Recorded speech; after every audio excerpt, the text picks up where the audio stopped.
అందరికీ నమస్కారం అమ్మ.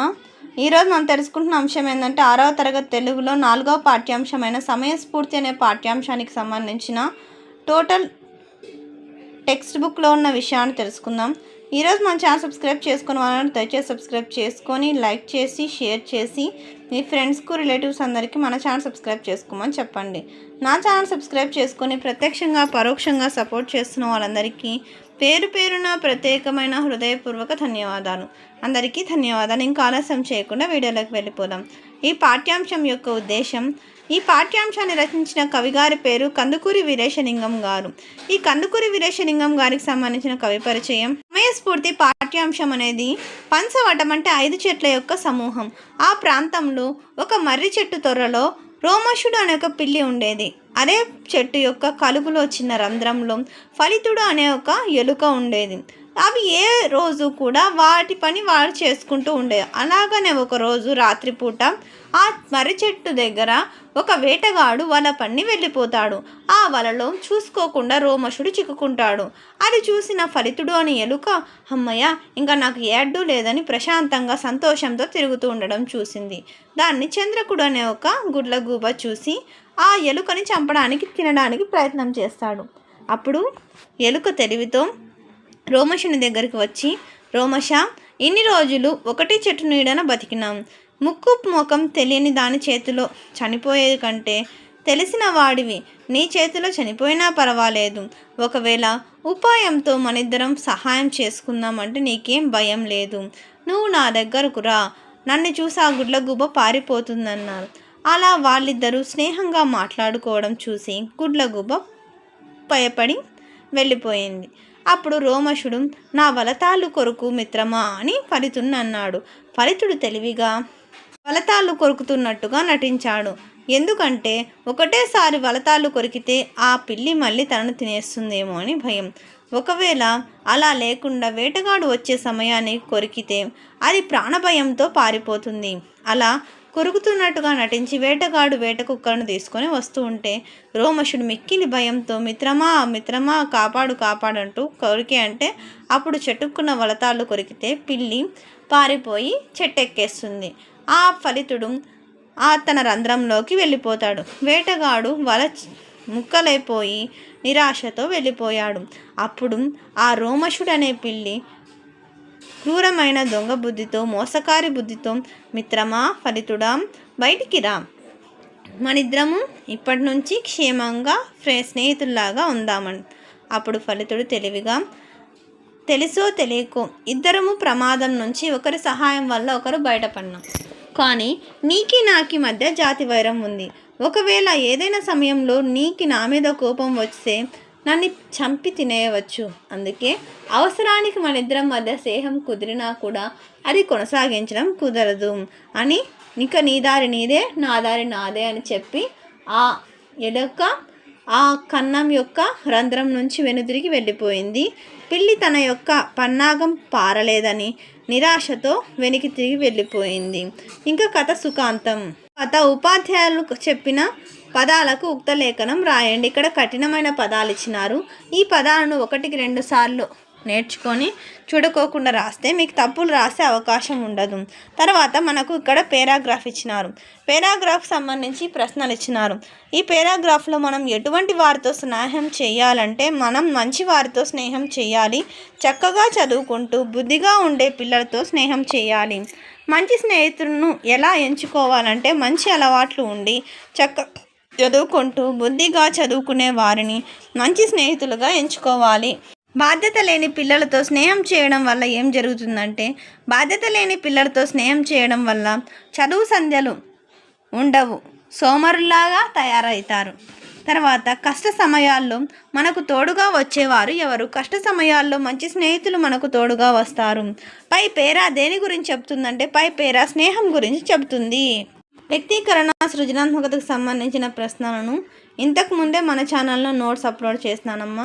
దయచేసి మన ఛానల్ సబ్స్క్రైబ్ చేసుకొని వాళ్ళని సబ్స్క్రైబ్ చేసుకొని లైక్ చేసి షేర్ చేసి మీ ఫ్రెండ్స్కు రిలేటివ్స్ అందరికీ మన ఛానల్ సబ్స్క్రైబ్ చేసుకోమని చెప్పండి. మన ఛానల్ సబ్స్క్రైబ్ చేసుకొని ప్రత్యక్షంగా పరోక్షంగా సపోర్ట్ చేస్తున్న వాళ్ళందరికీ పేరు పేరున ప్రత్యేకమైన హృదయపూర్వక ధన్యవాదాలు. భాషాంశాలు. గీత గీసిన పదాలకు అర్థాలను రాయండి. అన్వేషించడానికంటే వెతకడానికి, ప్రాణభీతి అంటే ప్రాణభయం, వైరం అంటే విరోధం, మైత్రి అంటే స్నేహం, సదాలోచనలు అంటే మంచి ఆలోచనలు. క్రింది పదాలకు వ్యతిరేకార్థక పదాలను రాయండి. అదృష్టం అంటే దురదృష్టం, మంచి అంటే చెడు, వెలుగు అంటే చీకటి, అపకారం అంటే ఉపకారం, ధర్మం అంటే అధర్మం, సత్యం అంటే అసత్యం. తర్వాత ప్రకృతి వికృతులు. రథం ప్రకృతి, అరథం వికృతి, అంగుళీయకం వికృతి, ఉంగరం ప్రకృతి, అంగుళీయకం ప్రకృతి, ఉంగరం వికృతి, అప్సరా ప్రకృతి, అప్సరా వికృతి, చంద్రుడు ప్రకృతి, చంద్రుడు వికృతి, హితం ప్రకృతి, హితం వికృతి. ఇది ప్రకృతి వికృతులను జత చేయండి. ఆహారం ప్రకృతి, ఓగిరం వికృతి, ధర్మం ప్రకృతి, దమ్మం వికృతి, ప్రాణం ప్రకృతి, పానం వికృతి, కథా ప్రకృతి, కథా వికృతి, సంతోషం ప్రకృతి, సంతసం వికృతి. తర్వాత వ్యాకరణాంశాలమ్మ. ఇక్కడ వ్యాకరణాంశాలకు సంబంధించిన అంశాలు ఇచ్చినారు. క్రింది పదాలను విడదీయండి. వాడెక్కడ, వాడు ప్లస్ ఎక్కడ, మనందరం, మనము ప్లస్ అందరం, ఎవరిక్కడ, ఎవరు ప్లస్ ఇక్కడ, వారందరూ, వారు ప్లస్ అందరూ, మహనీయులెందరూ, మహనీయులు ప్లస్ ఎందరూ ప్లస్ ఓ. క్రింది పదాలను కలిపి రాయండి. మార్పును చర్చించండి. ముసలివాళ్ళు ప్లస్ అందరూ, ముసలి వాళ్ళందరూ. తర్వాత వీళ్ళు ప్లస్ అందరూ, వీళ్ళందరూ. ఇల్లు ప్లస్ ఉంది, ఇల్లుంది. ప్రజలు ప్లస్ అందరూ, ప్రజలందరూ. డొక్కలు ప్లస్ ఎండిపోయిన, డొక్కలెండిపోయిన. ముసలివారు ప్లస్ అంటే ముసలివారంటే. పాఠాలు ప్లస్ ఎన్ని, పాఠాలెన్ని. తర్వాత ఉపాధ్యాయుల గమనిక. పారిభాషిక పదాలు అభ్యాసాలు. తర్వాత హ్రస్వాలు, దీర్ఘాలు. హ్రస్వం అంటే ఏకమాత్రాకాంలో ఉచ్చరించే అక్షరాలు హ్రస్వాలు, ద్విమాత్రాకాంలో ఉచ్చరించే అక్షరాలు దీర్ఘాలు. ఇవి హల్లుల్లో మాత్రం వస్తాయి. తర్వాత ఇక్కడ పరుషాక్షరాలు. పరుషములు అంటే కచట తప పరుషాలు. ఇక్కడ కచట తపలకు సంబంధించిన అక్షరాలున్న అండర్లైన్ చేసినాం. తర్వాత సరళాలు. గజట తపలను సరళాలు అంటారు. దీనికి సంబంధించిన అక్షరాలు అండర్లైన్ చేసినానమ్మా. క్రింది అక్షరాలను పరిశీలించండి. స్థిరాల చుట్టూ సున్నా చుట్టండి. స్థిరాలు అంటే కచట తపలు, గజట తపలు, అనునాసికాలు తప్ప మిగిలిన అక్షరాలను ఏమంటారు? స్థిరాలు అని అంటారు. తర్వాత స్పర్శాలు. తర్వాత వర్గ ఎక్కులు. వర్గ ఎక్కులు అంటే కచట తపలు, గజట తపలు కాకుండా ఒత్తు అక్షరాలను వర్గ ఎక్కులని అంటారు. క్రింది వాక్యాల్లో అనునాసిక అక్షరాలను గుర్తించండి.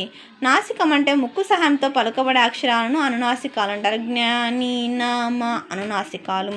అంత్యస్యాలు అంటే యారాలావాలను అంతస్యాలు అంటారు.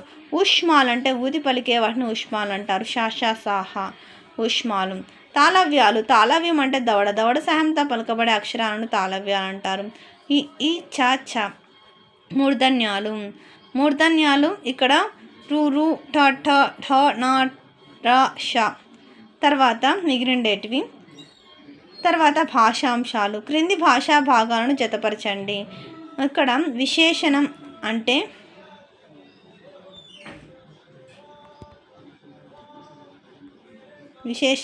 అంటే ప్రత్యేకత. ఇక్కడ ప్రత్యేకంగా ఏముందంటే ఎర్రని అనేది ప్రత్యేకత. అవునా కాదా? తర్వాత ఏమిచ్చినారు? నామవాచకం అని ఇచ్చినారు. నామవాచకం అంటే పేరుని తెలిపేదాన్ని నామవాచకం అంటే. ఇక్కడ పేరేముంది? వనజ అనేది పేరు. వనజ పేరు. తర్వాత క్రియ అంటే పని. ఇక్కడ పని ఏం తెలుపుతుంది? ఇక్కడ చదివాను అనేది పనిని తెలుపుతుంది క్రియ. అవ్యయం అంటే ఏమిటి? పదులుగా పలికేది. ఇక్కడ కాని అనేది అవ్యయం. స్క్రీన్‌షాట్ తీసుకోండి అమ్మా. క్రింది ఖాళీలను పూరించండి. నామవాచకానికి లేదా సర్వనామానికి ఉన్న గుణాన్ని తెలిపేది విశేషణం. పేరుకు బదులుగా వాడేది సర్వనామం. తర్వాత పనిని తెలిపేదాన్ని క్రియ అంటారు. లింగవచన విభక్తులు లేనిది అవ్యయము. పేరుని తెలిపేదాన్ని నామవాచకం అంటారు. ఇది చమత్కార పద్యము. జాగ్రత్తగా స్క్రీన్‌షాట్స్ తీసుకోండి అమ్మా. తర్వాత చదవండి, ఆలోచించండి, చెప్పండి. ఆలోచించండిలో ఇక్కడ ఏమి ఇచ్చినారు? స్ఫూర్తి అనే అంశానికి సంబంధించి చదివి ఆనందించండిలో ఇచ్చినారు. అందరికీ ధన్యవాదాలమ్మా. ఇంకా మన ఛానల్ సబ్స్క్రైబ్ చేసుకొని వాళ్ళెవరైనా దయచేసి సబ్స్క్రైబ్ చేసుకొని లైక్ చేసి షేర్ చేసి మీ ఫ్రెండ్స్కు రిలేటివ్స్ అందరికీ మన ఛానల్ సబ్స్క్రైబ్ చేసుకోమని చెప్పండి. మన ఛానల్ సబ్స్క్రైబ్ చేసుకొని ప్రత్యక్షంగా పరోక్షంగా సపోర్ట్ చేస్తున్న వాళ్ళందరికీ పేరు పేరున ప్రత్యేకమైన హృదయపూర్వక ధన్యవాదాలు. అందరికీ ధన్యవాదాలు. దయచేసి వీడియోని మాత్రం స్కిప్ చేయొద్దు నాన్న.